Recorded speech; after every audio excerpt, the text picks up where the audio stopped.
Hi, welcome to all.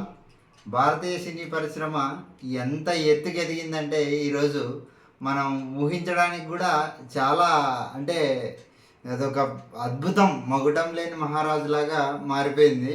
అంటే ఒకప్పుడు Indian cinema అంటే బాలీవుడ్ సినిమా అనే ఒక ట్యాగ్ లైన్ ఉండేది ప్రపంచ నలుమూలల్లోన.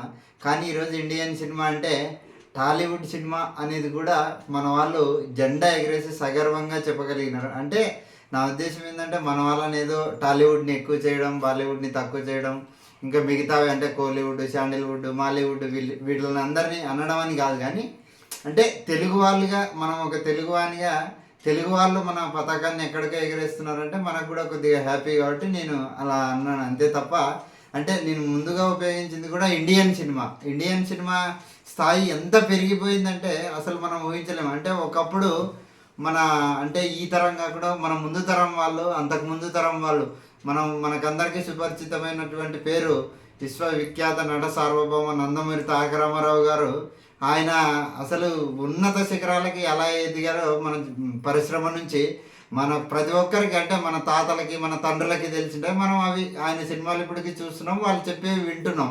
ఆ లెగసీని కంటిన్యూ చేస్తూ తర్వాత 4 స్తంభాలుగా ఎదిగినటువంటి మన మెగాస్టార్ చిరంజీవి గారు అయితేనేమి, నటరత్న బాలకృష్ణ గారు అయితేనేమి, నట సామ్రాట్ అక్కినేని నాగార్జున గారు అయితేనేమి, విక్టరీ వెంకటేష్ గారు అయితేనేమి, అదే లెగసీని కంటిన్యూ చేస్తే ఇప్పుడు యంగ్ హీరోలు జూనియర్ ఎన్టీఆర్, మహేష్ బాబు, పవన్ కళ్యాణ్, ఇలా వీళ్ళంతా అంటే ఇప్పుడు ఇంకా సెకండ్ టైర్ హీరోస్ అని మనం ముద్దుగా పిలుచుకునేటువంటి వీళ్ళంతా కూడా చిత్ర పరిశ్రమని ముందుకు తీసుకెళ్ళడానికి చాలా కృషి చేసినారు.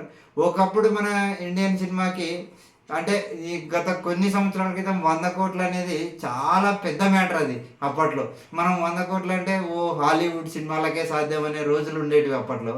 కానీ తర్వాత బాలీవుడ్ సినిమా ఆ 100 కోట్లను సాధించింది. తర్వాత మన శకం ఎప్పటి నుంచి అంటే 2010లో మొదటిసారిగా రోబో సినిమా అది వచ్చినప్పుడు అది 140 కోట్ల బడ్జెట్. అంటే అందరూ అసలు ముక్కున వేలేసుకున్నారు, మన సినిమా పరిశ్రమకి ఇంత సీన్ ఉందా, 140 కోట్లు వస్తాయి. కానీ ఆ సినిమా అసాధ్యాన్ని సుసాధ్యం చేసి చూపించింది. దాని తర్వాత ఇంకా మన తెలుగు సినిమా ఇంకా అక్కడితో స్టార్ట్ అయింది మన జర్నీ. అంటే అక్కడ మొదలు పెట్టినాం అనమాట ఒక ఫార్వర్డ్ స్టెప్. దాని నుంచి ఇంకా వెనక్కి తిరిగి చూసుకోలేదు.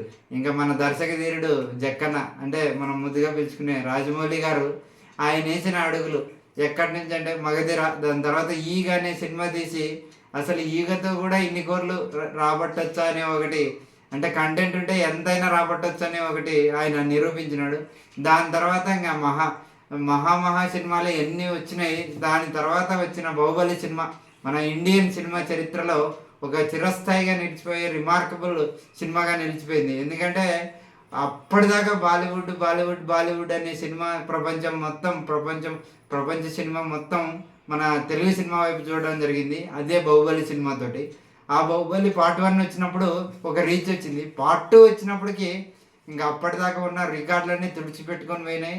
తర్వాత ఇంకా రాజమౌళి గారి పేరు అయితే ప్రపంచం నలుమూలలా మారుమోగింది. ఈ భాష ఆ భాష అని తేడా లేకుండా మొత్తం అన్ని భాషల్లోనే ఆయన తన యొక్క లెగసీని కంటిన్యూ చేసినాడు. దాని తర్వాత వచ్చిన RRR సినిమా అయితే ఇంకా ఏకంగా ఆస్కార్ లెవెల్కి నామినేట్ అయింది. అంటే ఆస్కార్ అనేది సినీ చరిత్రలో అదొక మకుటం లేని మహారాజు లాంటి ఒక కిరీటం. అది ఆ కిరీటాన్ని అందుకోవడానికి అన్ని ప్రపంచంలో ఉండే ప్రతి సినిమా ఇండస్ట్రీ, అసలు దానికోసం ప్రయత్నించిన ఇండస్ట్రీ అంటూ ఏది ఉండదు. అంటే ప్రత్యేకంగాని కాదు, వస్తే బాగుంటుందని ప్రతి ఒక్కరి కోరిక. ఆ కోరికని సుసాధ్యం చేశాడు మన రాజమౌళి గారు. అదే మన అందరి ఇష్టమైనటువంటి నాటు సాంగ్ తోటి ఇండియన్ సినిమాకి ఆస్కార్ కూడా రావడం జరిగింది. ఇంకా coming to economic point of view, అంటే ఈ కలెక్షన్ పాయింట్ ఆఫ్ వ్యూలో మాట్లాడుకుంటే 100 కోట్లు, 200 కోట్లు, 500 కోట్లు, 1000 కోట్లు, 1500 కోట్లు, అంటే మన బాహుబలి 2 సినిమా అయితే 1750 కోట్లు. అంతకంటే ఎక్కువ మరీ చెప్పాలంటే దంగల్ సినిమా మన ఇండియాలో కంటే కూడా ఫారెన్లో అంటే చైనా, జపనీస్ ఇక్కడ ఎక్కువ కలెక్ట్ చేయడం జరిగింది. అంటే ఇప్పటిదాకా మన ఇండియన్ చరిత్రలో అత్యధిక వసూలు సాధించిన సినిమాగా దంగల్ నిలిచిపోయింది. అంటే 1900 కోట్ల చిల్లర వసూళ్లతో అది ఉందని. అంటే 1000 కోట్లు అనేటివి ఇంతకుముందు ఎప్పుడో మనం హాలీవుడ్లో మాత్రమే చూసేవాళ్ళం.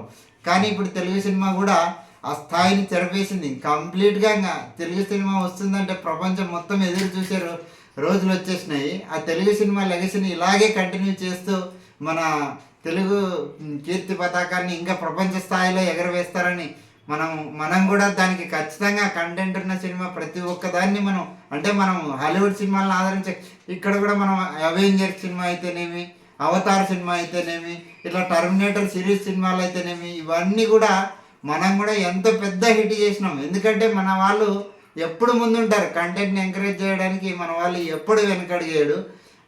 అదేవిధంగా మన దగ్గర వస్తున్నట్టు యంగ్ టాలెంట్ని కూడా మనం ఎంకరేజ్ చేయడానికి ఎప్పుడు వెనకలిగేయట్లేదు.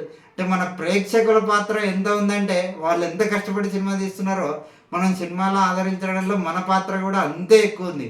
సో ఈ లెగసీని ఇలాగే ఇండియన్ సినిమా కంటిన్యూ చేయాలని కోరుకుంటూ ఈ వీడియో ఇంతటితో సమాప్తం. ఈ వీడియోలోని కంటెంట్ మీకు నచ్చినట్టయితే లైక్ చేయండి, షేర్ చేయండి, సబ్స్క్రైబ్ చేయండి, గంట సింబల్ని గట్టిగా కొట్టండి. Thank you.